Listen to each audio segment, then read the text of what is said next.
Alright, hi everyone.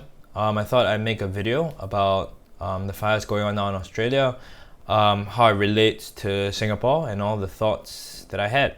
So I wasn't sure when the fires actually started, and so I went onto I think Wikipedia to check it out, and then it said fueled by a lengthy and intensifying drought, an early kickoff to fire season in Australia began in September 2019 and continued into early 2020.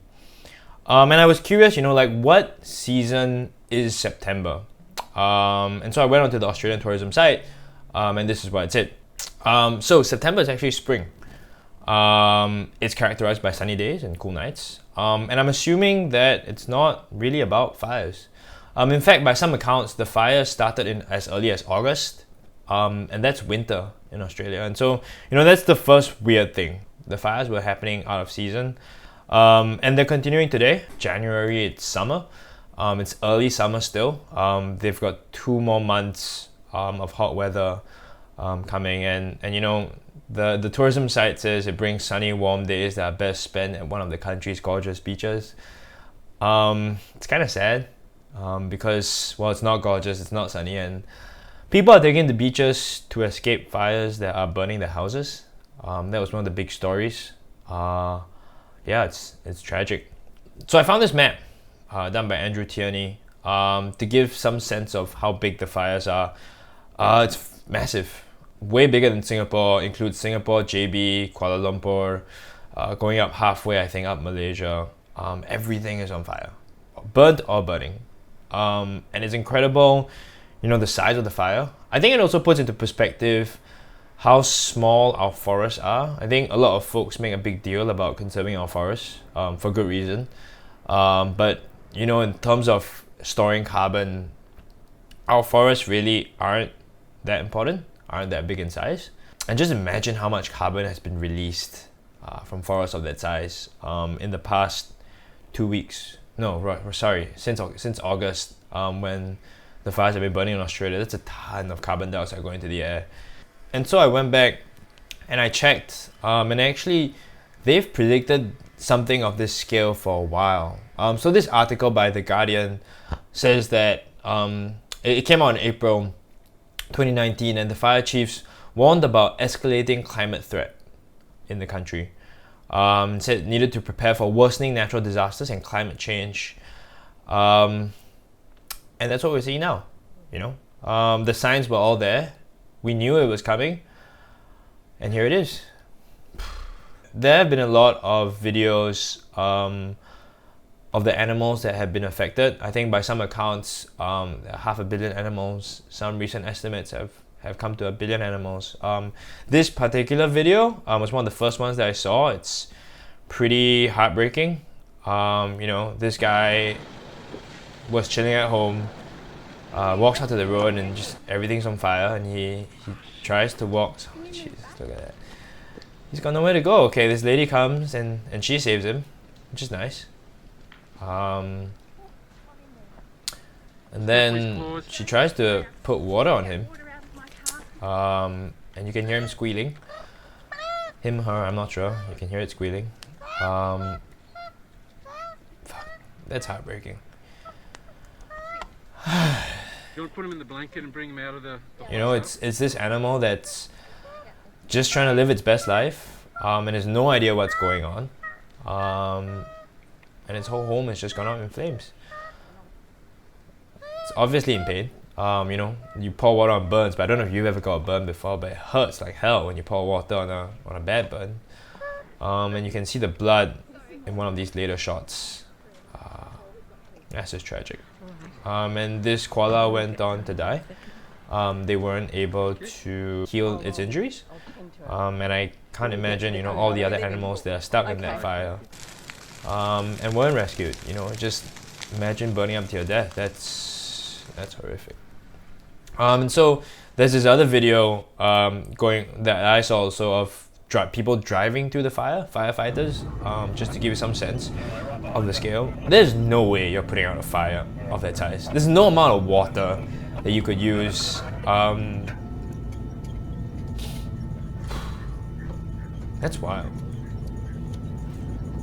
I just can't imagine being in like a vehicle driving through this and your job is to put it out or try to stop it. Like, you can't stop that, you know? You can't.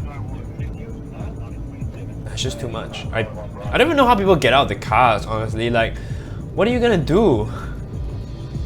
And so there was that Singaporean, I think, who was featured, who went to go and fight the fires.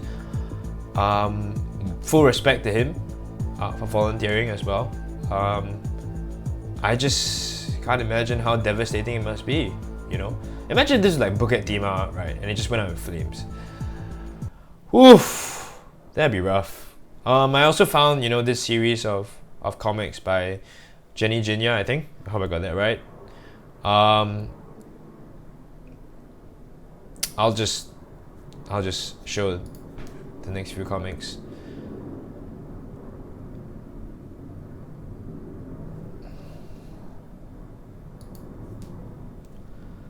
And you know, it's not just koalas, kangaroos, other marsupials and monotremes that live on the floor. Not everyone can run. You know, not everyone's going to be able to run. Most of them can't run, and are just burnt alive. And I think Australia has gotten a lot of coverage for the disasters that it's experiencing. But let's not forget that in Indonesia as well, there have been pretty bad floods since the start of the new year. So this is a video from The Guardian about the flooding. More than 50 people have died, and you've got pretty bad flooding in Jakarta. The house just comes straight down. Imagine like your house like not existing anymore. That's tragic. And yeah, I can't imagine how you rebuild from this, you know? And would you rebuild from this? Like, would you go back to the same spot where you know that floods are gonna happen again? And you know that it's gonna get worse, right? So at least 60 people dead in this. And then in Thailand as well, what we're seeing is that there's drought, pretty bad drought that's starting to get worse. This video was from August 2019, but there's a more recent article that talks about the drought now. Look at how dry everything is. Again, there's no amount of water or artificial intervention that you can do to stop this drought. You know, it says the tap water has turned salty. That's not good. Yeah, so you know, within a week of the new year, today is the 8th of January. Within a week of the new year, we've had 3 different environmental disasters and catastrophes that are nowhere near being resolved. And I think a lot of people talk about this as if it's the peak of the crisis, as if like this is the worst that it's going to get. It's not. If this was a movie, if we were sitting in a movie theater watching a movie about our lives, this is like the trailer. This is the ads. This is the ads. We haven't even hit the real movie yet. Things are going to get worse. They're going to get much, much worse every year for the rest of our foreseeable lives. We are probably going to see something on the scale of Australia. It might not be in Australia, it might not be fires, but I think, you know, anybody who's watching this, and if you're under 30, you can pretty much guarantee that for the rest of your life, every year, there will be a major environmental disaster. Oof, that's tough to say. Jesus, this is difficult. I don't know what to say. Things are not going to be as we knew it or know it, and we are going to need everyone if we're going to get through this. And so there's one other thing that I wanted to say, and that is that people talk as if, you know, this is limited to Australia, or it's Australia's own fault for doing this. And I wanted to add my thoughts on that. I found this article, I think it was on Vox, that said that Australia accounts for only 1.3% of global emissions. But at the same time, it's currently the world's largest exporter of coal. And you might not know this, but if you burn coal, it's one of the worst carbon emitters. It emits a large amount of carbon dioxide when you burn coal.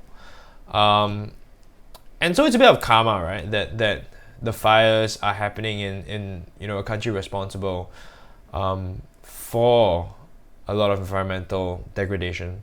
And so Scott Morrison, the Prime Minister of Australia, said, Australia is taking action on climate change, but what they won't do is engage in reckless, job-destroying and economy-crunching targets. And right here is just saying, they won't stop exporting coal, because it's a big thing for the nation's economy.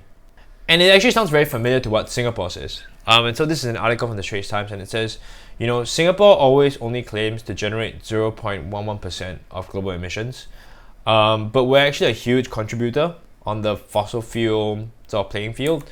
The majority of our emissions come from the fossil fuel sector and the refining industry. The Republic is a major oil refining and petrochemical center that serves the global market. And yeah, we have the largest ExxonMobil integrated refining and petrochemical complex that just got expanded last year. I found this video online celebrating, I guess, our fossil fuel industry. But here it is, right? It's a part of Singapore that people don't often look at. It's a destructive industry that we're all part of, and this contributes to emissions. By refining oil and selling it to other people, we are worsening climate change. It's the same as Australia. Australia exports coal, we export fuel. And Australia experiences fires. We're vulnerable to flooding. We're vulnerable to sea level rise. And if agriculture collapses in neighboring countries, we're definitely going to feel it. If we want to address climate change in a meaningful way, we have to dismantle our fossil fuel industry. We have to decide that, similar to Australia, the economy is not bigger than our lives. The economy is not bigger than our environment, because if we don't do that, there will be more fires. Last year we saw it in the Amazon and in Indonesia. This year we're seeing it in Australia. Who knows where it's going to be next? I guess on a more positive note, Singapore deployed 2 Chinook helicopters to help them recover from bushfire efforts in Australia. And it was interesting because in one of these photos shared by Dr. Ng and Hen, you can actually see what I think are suitcases in the helicopter, and I think that those are filled with clothes and things that the service people need to live there. I had a friend who was once part of something like this, and he said, you pack your suitcase full of stuff, and you don't know when you're going to come home. So you put in as much as you can, and you just go. And I think that's what might be happening here. And I think it also shows there's a human toll to these disasters, not just the people who are killed, but the people who have to go and fight it, to rescue it, to undo the damage that the fossil fuel companies do, to undo the damage that the economy does. They are people as well. I don't know if they know when they're coming home, but their lives are at risk by being near the fires. I don't know if they're going to make it back for Chinese New Year. Can you imagine just being sent to fight a fire and you're like, yep, miss Chinese New Year. So yeah, that's really rough. I don't know, it's just a rough time. So politically as well, one thing you can do is really get involved with climate movements, get involved with drawing down the fossil fuel industry and slashing our emissions. Our emissions need to drop drastically if we have any shot of protecting our way of life and keeping it the same as it has been. But aside from that, there are individual things that we can do. One of my friends is organizing a knitting and crocheting session because they do need animal beds and pouches quite urgently, and so if that's one of your skills, you can do that. New York Times has a great compilation of places that you can donate to. I donated to a couple. I'll leave the links in the description below. And they really need money right now. That's one of the things that would help a lot. I don't know, that's all I had to say. It's a really depressing situation. I know that a lot of friends took this very hard. Just everything that's happened in the past week, especially environmentalists who are more in tune with this sort of thing. I don't really have anything to say. I will say though that I am facilitating, and I do facilitate environmental spirituality workshops to help people deal with climate anxiety, depression, fear, burnout. There's one happening this weekend on the 12th of Jan, and so if that's something that you're interested in, you can leave a comment below or drop me a message at aiden.monk on Instagram, or find me somehow.